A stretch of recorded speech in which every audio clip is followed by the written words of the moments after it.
Hey, I'm Skylar. If you just got a new iPhone and you're wondering how you get all your stuff from your old iPhone to the new one, why don't you follow me down the rabbit hole? I'm just going to unlock my phone and we're going to check something. So go to Settings and scroll down a little bit till you see iCloud. If you're signed into iCloud, scroll down to the bottom and tap Storage and Backup. This, by the way, is on your old phone. Then scroll all the way down to the bottom and see if it says Last Backup.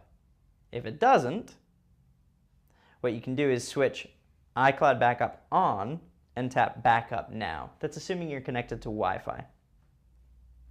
Now, let's say that you don't have your old phone with you and you just want to check to see if you do have an iCloud backup and when it was last made. Well, if you tap Settings and you go to iCloud, you sign in with your Apple ID. Make sure you're signed into iCloud on your new device.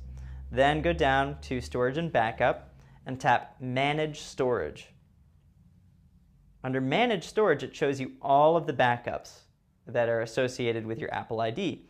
So in my case, I can see my old iPhone, right? 1.6 gigabytes. So if I tap that, it shows me that I have a backup.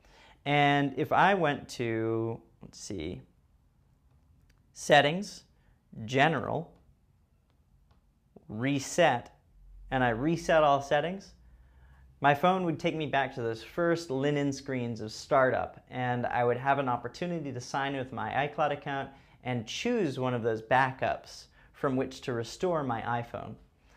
Now, back to iCloud, Documents and Data.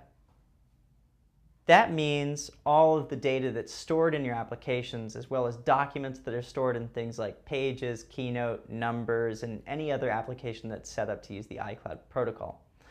So the way iCloud Backups works is that if you've downloaded a bunch of apps, the iTunes Store knows which apps you've downloaded. And so once you sign in to your backup and you activate the phone, all of those apps start to download again.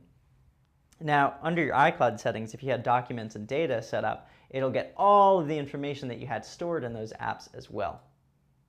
So that's the easiest way to retrieve information from your apps that you had on a previous phone on your new phone.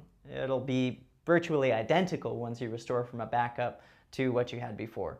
And I say virtually only because if you went from, say, an iPhone 4S to an iPhone 5, you'll find that there are more icons per each screen, etc. Little things like that that you may have to reset or tweak or recustomize or just reinvent.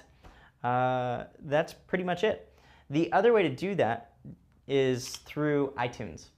So if you don't have iCloud, or say you're coming from an iPhone 3G or an iPhone 4 that never upgraded to iOS 5, what you want to do is plug the phone into your computer, either Mac or PC, and assuming that you have iTunes installed and that it's up to date, iTunes would sync the phone and make a backup. Then you would plug your new phone into iTunes, and during the first two setup screens, it asks you if you want to restore from a backup. So you just click Restore from Backup, choose the one you want, and restore it. That way it can be a little bit trickier if you don't have a computer or if you haven't been syncing your phone for some time. So the best method, in my opinion and experience, is to use iCloud. Thanks for watching. I'm Skylar.